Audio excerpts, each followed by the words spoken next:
afternoon, everyone, and welcome to Stock Market Today. Ali Corman-Kinshrief here with a breakdown of the action in today's session with more weakness across the board today, Ken, and many of the major indexes now testing some critical support levels. We'll get into that, but what stocks will we be highlighting today? Yeah, another day of institutional selling in the indexes, Ali, but three stocks buck the trend. Apple, which has been bucking the trend a lot lately, that closed higher. Pfizer also had a good day, and also Fox Factory, three stocks that buck the trend today. All right. Well, not a lot that's looking great out there right now, but the NASDAQ holding up a little bit better than the other major indexes, down about 1.6% for the day, but hit the least. And it looks like, Ken, we were able to close above the low from last Friday. So maybe that's the cup half full answer here today, even though it was pretty ugly out there. Yeah, we haven't seen a whole lot of distribution days on the NASDAQ, but today was an unequivocal distribution day. Volume on both exchanges was tracking about 20% higher for most of the session. So pretty sharp higher volume decline for the NASDAQ. And yeah, I mean, the fact that it's holding above Friday's low is, I guess, cold comfort. But, there was it wasn't so much about COVID fears today as it was Fed Chairman Jerome Powell testifying in front of the Senate Banking Committee today. And his tone really went from dovish to hawkish because he's talking about this, tapering their bond buys, which they're currently doing at a clip of about $15 billion a month. And now they're thinking that they may end this, bond buying sooner than expected. So, and they're doing that because inflation is persistent. And I think another, surprise was that Powell said that inflation really isn't transitory anymore, and he's going to stop using that word. So, market's kind of grappling with the threat of persistently higher inflation, but it was definitely a much more hawkish tone from Jerome Powell than we've seen in recent weeks. Yeah, and so we had the S&P 500 getting hit today, down about 1.9%, and it is getting pretty close to that 50-day line at this point, Ken.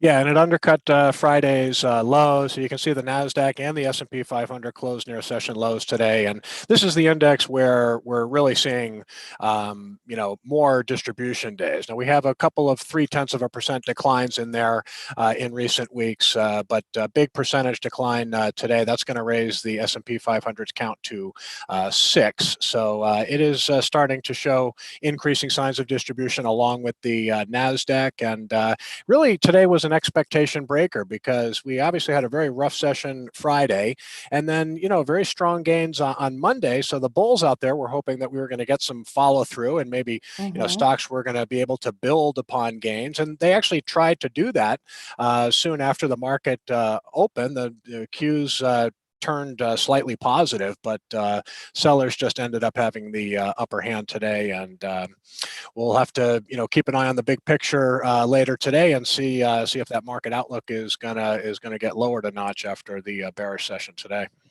Yeah, that'll be great to check out later.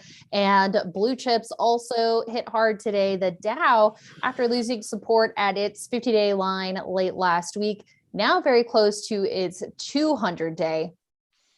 Yeah, the Dow really didn't make much of an effort to hold on to the 35,000 level, and it's looking like a test of the 200-day moving average is coming up. So this index is certainly the weakest out of the two that we just looked at. And Dow's looking like a test of long-term support coming up here. Yeah, and even worse, small cap. So here's the Russell 2000. We've been noting the divergence in recent weeks with the Russell showing weakness while the other three major indexes were still looking like they were heading to new highs, and quite a bit of damage over the last couple of sessions. And Friday's half day, a big gap down below the 200-day line, resistance yesterday, and falling further today, down about 2%. So everywhere you turn, essentially, no relief today.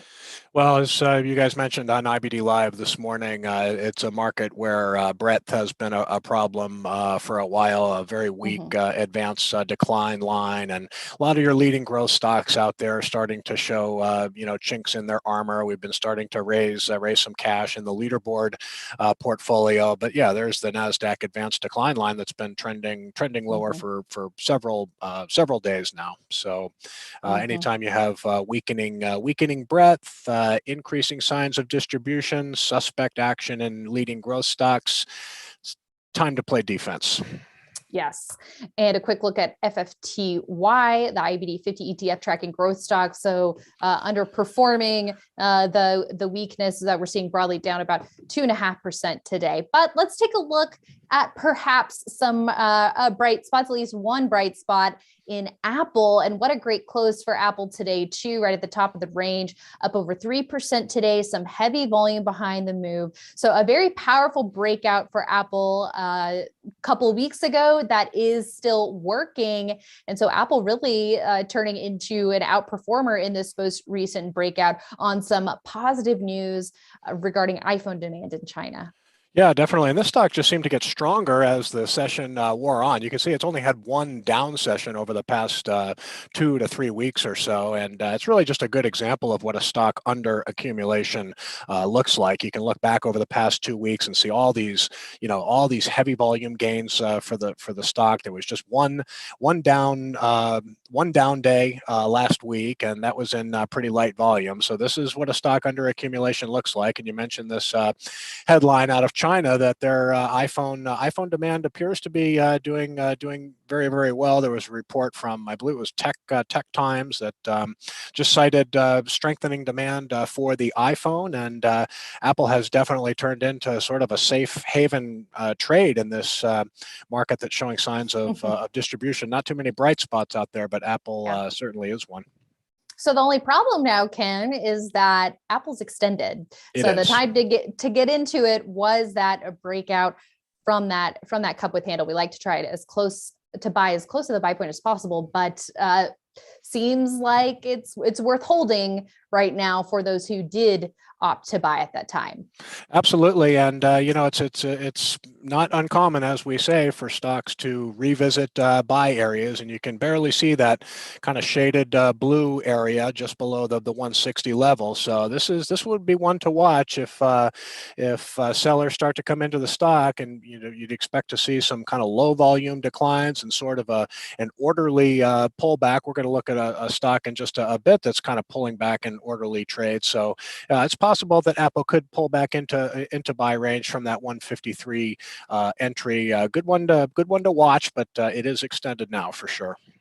Okay, well, now let's take a look at Pfizer PFE, up today by about 2.5%. So after a downside reversal yesterday, holding up in this buy zone today. And of course, Pfizer moving on news Friday related to the vaccines and treatments. And it's already had a really big move the whole month of October.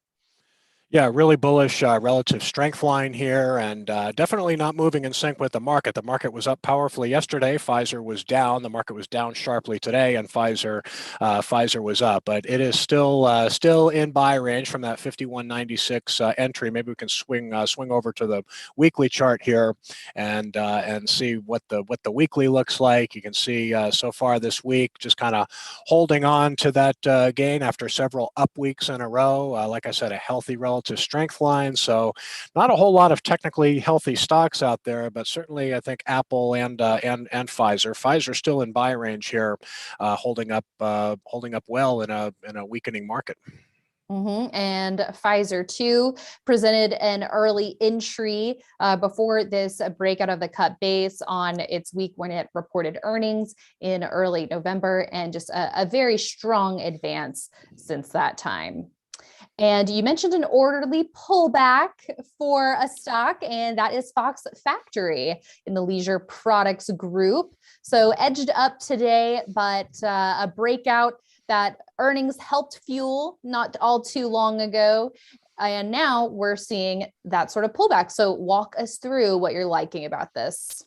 Well, there was a lot of accumulation as the stock was working on the right side of its latest base. It was kind of approaching that 172.25 area. There you go. Lots of heavy volume. The stock was showing signs of accumulation.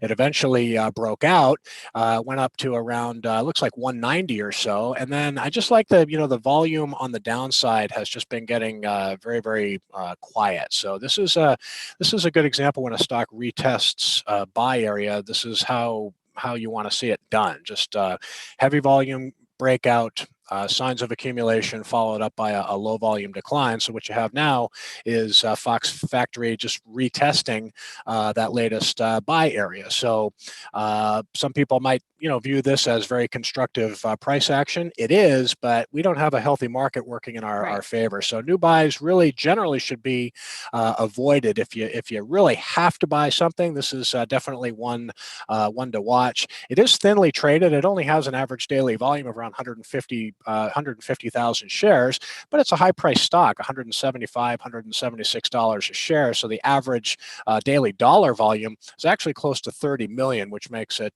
pretty liquid. And it's got excellent fund sponsorship as well. A couple of funds in the IBD Mutual Fund Index are top holders. There's a top performing Lord Abbett fund, and then the Invesco Discovery. And this company just has a great track record of earnings. It's got a nice low earning stability rank and good sales growth in recent quarters. So there's a lot to like about Fox Factory here. All right. Thank you, Ken, for breaking all of that down for us and for everyone for tuning in today. We will be back with more tomorrow morning on IBD Live. So we do hope you join us, investors.com/IBD Live for all the details. We'll see you there in the morning and right back here after the close.